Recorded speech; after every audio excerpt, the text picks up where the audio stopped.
कभी क्या होता है कि हम प्रयास तो बहुत करते हैं और गोचर में भी हमारा सब कुछ बहुत अच्छा चल रहा होता है, लेकिन हमें उसका लाभ नहीं मिलता है। और लाभ क्यों नहीं मिलता है इसके बारे में हम यहाँ पर पूरी विस्तृत चर्चा करेंगे, विस्तार से चर्चा करेंगे। तो बने रहिए हमारे साथ इस वीडियो में। वीडियो बहुत ज्ञानवर्धक होने वाला है, आपको बहुत कुछ जानने के लिए मिलेगा। और ये जानने के लिए मिलेगा कि आपको गोचर में जो इतनी शुभ स्थितियाँ आपकी कुंडली में बनी हुई हैं गोचर में, वो आपको उनका लाभ क्यों नहीं मिल पा रहा है। तो नमस्कार दोस्तों, अगर आपके यहाँ पर 10 नंबर बना हुआ है तो ये राशिफल आपके लिए। अगर कुंडली में कहीं भी चंद्रमा के साथ 10 नंबर बना हुआ है तो भी ये राशिफल आपके लिए। कुंडली ना होने की स्थिति में आप इसे नाम राशि से देख सकते हैं। तो चलिए प्रारंभ करते हैं। सबसे पहले तो मेजर ग्रहों की स्थितियां हम समझ लेते हैं कि देखिए, सूर्य देव आपके लग्न में विराजमान है और मंगल देव अभी विराजमान है धनु राशि में, और ये 18 फरवरी को यहाँ पर गोचर करेंगे। ये मंगल की बहुत उच्च राशि है। इसके अलावा देखिए, मंगल, शुक्र और शनि की युति बनी हुई है आपके धन भाव में। राहु देव तृतीयस्थ विराजमान है, गुरुदेव आपके सुख भाव को प्रबल कर रहे हैं और केतु देव यहाँ पर विराजमान है। तो ये है आपके ग्रहों की मेन स्थिति जो इस वक्त आपकी गोचर में चल रही है। अब कुल मिलाकर देखें तो शनि देव भी आपके इस समय पर अस्त हो गए हैं। शनि देव का फल जो है आपको 7.5 का मिल रहा है और 7.5 आपके धन भाव में है। वहीं राहु देव आपके तृतीयस्थ विराजमान है। तृतीयस्थ राहु राजयोग का कारक होता है और आपको राजयोग का परिणाम देता है। और राहु के बारे में हम सभी लोग जानते हैं, ये अचानक वृद्धि के कारक होते हैं और आपको अचानक ही फर्श से अर्श पर ले जाकर बिठा देते हैं, और अगर ख़राब होते हैं तो एकदम से आकाश की ऊंचाई से बिल्कुल नीचे पाताल में ले जाकर पटक देते हैं आपको। तो इस तरीके की। और भाग्य भाव में केतु देव विराजमान है, और जैसा कि हम सभी जानते हैं केतु बेशक पाप प्रवृत्ति के हैं, लेकिन ये सर्वाधिक शुभ ग्रह हैं। ये मोक्ष कारक हैं, आपको आध्यात्मिकता से जोड़ते हैं, आपको आध्यात्मिक मोदन कराते हैं। इसके अलावा गुरु आपके सुख भाव में बैठे हुए हैं, आपके सुख की स्थितियों को प्रशस्त कर रहे हैं और आपके सुख के रास्ते जो है प्रबल कर रहे हैं। आपके घर में सुख बढ़ा रहे हैं, मांगलिक कार्य बढ़ा रहे हैं, आपके सुखों का जो है समावेश आपके जीवन में हो रहा है। अब यहाँ पर सबसे पहले देखिए, हम धन आगमन की अब बात करने वाले हैं, क्योंकि शनिदेव हमारे धन भाव में बैठे हैं और राहुदेव पराक्रम भाव में बैठे हुए हैं। अब शनिदेव के पास भी 3 दृष्टियाँ होती हैं, तृतीय, सप्तम और दशम। और वहीं राहु देव के पास हमारी 3 दृष्टियाँ होती हैं, पंचम, सप्तम और नवम। अब हमारी जो मेन समस्या आ रही है वो कहाँ पर है? हमारी मेन समस्या है लाभ स्थान पर। ये देखिए आपने कि लाभ स्थान पर हमारी मुख्य समस्या है। जो भी कार्य हम कर रहे हैं, यानी हम पूरा दिन अगर मेहनत कर रहे हैं तो उसका प्रतिफल हमें कितना मिल रहा है? 100 रुपये। यानी कि जब हमने 10,000 का काम किया तो उसका रिटर्न हमें 1,000 रुपये मिला। तो कुछ इस तरीके से आपकी स्थितियाँ बनी हुई हैं। अब क्यों बनी हुई है, इसका कारण क्या है? देखिए, शनि राहु की युति हो या दृष्टि संबंध हो, एक साथ जब होता है तो बन जाता है शापित दोष। आप कितना भी प्रयास कर लें, कितना भी परिश्रम कर लें, आपको उसका प्रतिफल जब लाभ ही नहीं उसका मिलेगा तो आपके कार्य करने का फ़ायदा क्या होगा? आप कार्य कितना भी करें, लेकिन आपको जब वो लाभ में परिवर्तित होगा हमारे, तो हमको उस हिसाब से उसका लाभ नहीं मिलेगा। अब यहाँ पर सबसे विचारणीय तथ्य क्या है? आपका शनि और राहुदेव का सबसे विचारणीय तथ्य यह है कि देखिए, गुरुदेव सुख भाव को बढ़ा रहे हैं, लेकिन सुख का लाभ आपको क्यों नहीं मिल रहा? सुख का भी आपको लाभ नहीं मिल रहा। मंगल देव आपके भूमि भवन वाहन के योग बना रहे हैं, मंगल और शनि मिलके, उसका भी आपको लाभ नहीं मिल रहा। लाभ मिल रहा है किन लोगों को मिल रहा है? जिन्होंने किन्हीं उपायों के द्वारा या किन्हीं आचार्य के माध्यम से या हवन पूजा पाठ के माध्यम से हमने राहु और शनि को शुभ बनाया हुआ है। तो ये जो दोनों दृष्टियां हैं, ये दोनों दृष्टियां भी आपकी शुभ हो गई। तो इसीलिए हम लोग बोलते रहते हैं कि आप लोग उपाय करते रहें। अब गुरु आपके सुख को बढ़ा रहे हैं, आपको सुख का लाभ नहीं मिल रहा। आध्यात्म आपका यहाँ पर विचारणीय है, आपको अध्यात्म का लाभ नहीं मिल रहा। तो आपको लाभ मिलने के लिए यहाँ पर जब लाभ ही नहीं मिल रहा है तो आपके जीवन में अच्छी स्थितियाँ किस तरीके से उत्पन्न होंगी, ये बहुत ही विचारणीय विषय है।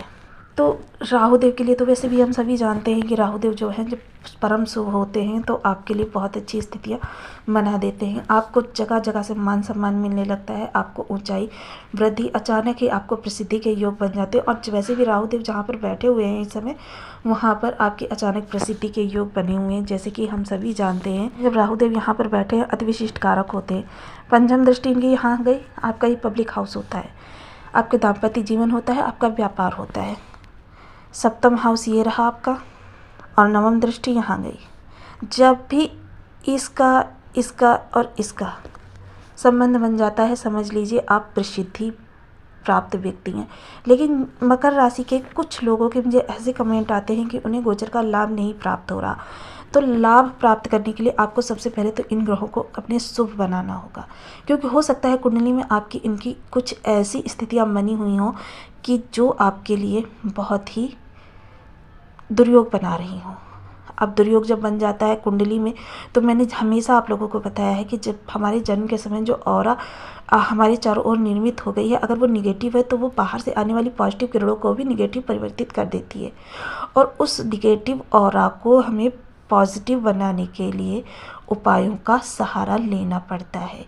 ये एक शाश्वत सत्य है, और इस सत्य को जब तक आप नहीं समझेंगे, जब तक इस साइंस को आप अपने ऊपर अप्लाई नहीं करेंगे, तब तक आपको किसी प्रकार का लाभ मिलने वाला नहीं है।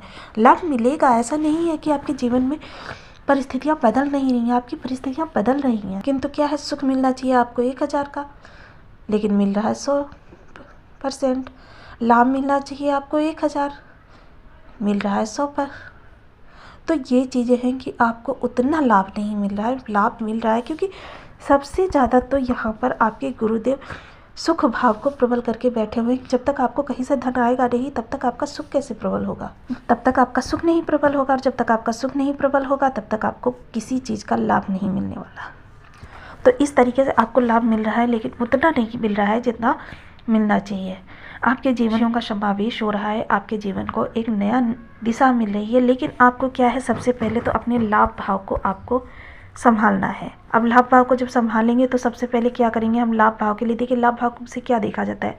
सबसे पहले लाभ भाव से आप देखेंगे अपनी गट फीलिंग, जो आपके बाहर एनवायरनमेंट में आपके लोगों से, आपके दोस्तों से, आपके संबंधों में जो तनावपूर्ण स्थितियां हैं, उनसे आप पता कर सकते हैं कि आपके किस तरीके से लाभ की स्थितियां हैं। यदि वहां पर थोड़ा सा भी आपको 19-20 का भी डाउट दिखाई दे रहा है, तो समझ लीजिए आपकी लाभ की स्थितियां गड़बड़ हैं। और ये चीज़ें हमें ज़रूर देखनी चाहिए। देखिए, बहुत सी चीज़ें हैं जो हम अपने व्यवहार से, अपने आसपास वाले लोगों के व्यवहार से, अपने कुटुंबियों के व्यवहार से, अपने मित्रों के व्यवहार से, अपने माता पिता के व्यवहार से, मतलब अपने संबंधियों के व्यवहार से बहुत सी चीज़ें हम पता कर सकते हैं कि किस समय मुझे कौन सा ग्रह निगेटिव प्रभाव दे रहा है।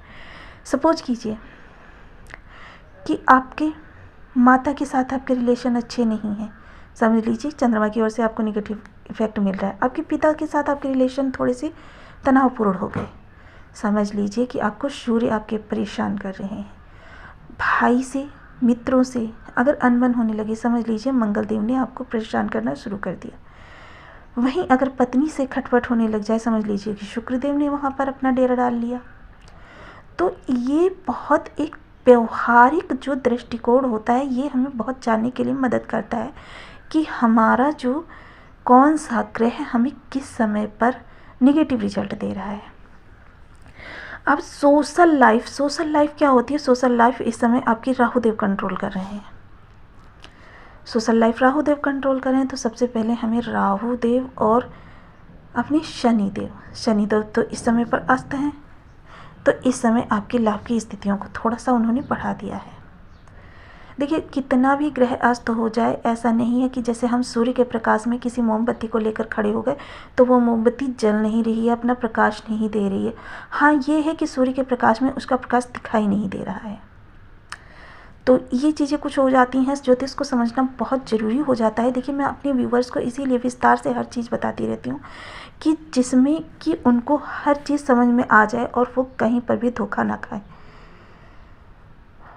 तो अब राहु देव के उपाय के लिए मैंने हमेशा आप लोगों को बताया, राहु और शनि के बीज मंत्रों का जाप करें। और ये भी मैं बताती रहती हूँ कि हमेशा हनुमान जी की पूजा करके चलें। हनुमान जी की पूजा करने से आपके 4 ग्रह सही होते हैं, मंगल, शनि, राहु, केतु। अब जब 4 ग्रह हमारे सही होते हैं तो मंगल देव जी के लिए आप ओम अंगारकाय नमः बीज मंत्र का जाप कर सकते हैं। आप बजरंग बाण का पाठ कर सकते हैं, सुंदरकांड का पाठ कर सकते हैं, हनुमान चालीसा का पाठ कर सकते हैं, हनुमान जी को चोला चढ़ा सकते हैं। इसके अलावा राहु देव के लिए ओम राम राहवे नमः इस बीज मंत्र का जाप करें। 1 माला, 2 माला, 5 माला, 7 माला, 11 माला आप अपनी सुविधानुसार इन मंत्रों की जाप करके अपने जीवन में इन ग्रहों के शुभ परिणाम प्राप्त कर सकते हैं। 3 मुखी तिल के तेल का दीपक अपने घर की मुख्य चौखट पर जलाएं, मंदिर में जलाएं या फिर पीपल के पेड़ पर जलाएं। काली चींटियों को भोजन कराना बिल्कुल ना भूलें। आटा ले लें, थोड़ा सा उसमें पिसी चीनी मिला लें और पीपल के पेड़ के नीचे डाल दें या जहाँ कहीं भी आपको काली चींटियाँ दिखाई दें। काली चींटियों को भोजन और जहाँ तक हो सके मछली को भोजन जरूर कराएं। मछली को भोजन कराना राहु देव का सर्वोत्तम उपाय है। इसे कितने भी आपके राहु नेगेटिव परिणाम दे रहे हो मछली को जब आप भोजन कराते हैं, लेकिन यहाँ पर ध्यान रहे कि ऐसा नहीं है हमने एक्वेरियम में मछली रख ली और उनको हम भोजन करा रहे हैं। वो तो हमारी पालतू मछली हैं। ऐसी मछलियाँ होनी चाहिए जैसे किसी तालाब में या फिर किसी नदी में, किसी नहर में, ऐसी जगह पर जाकर मछलियों को भोजन कराइए। ऐसा स्थान ढूंढिए। नहीं आप डेली कर सकते हैं, प्रत्येक शनिवार को कर लीजिए। ग्रहों को सही करके चलना हमारे लिए बहुत उत्तम होता है और यदि आप इन उपायों को करते हैं तो जीवन में कभी भी इन ग्रहों के आपको नेगेटिव परिणाम नहीं मिलेंगे।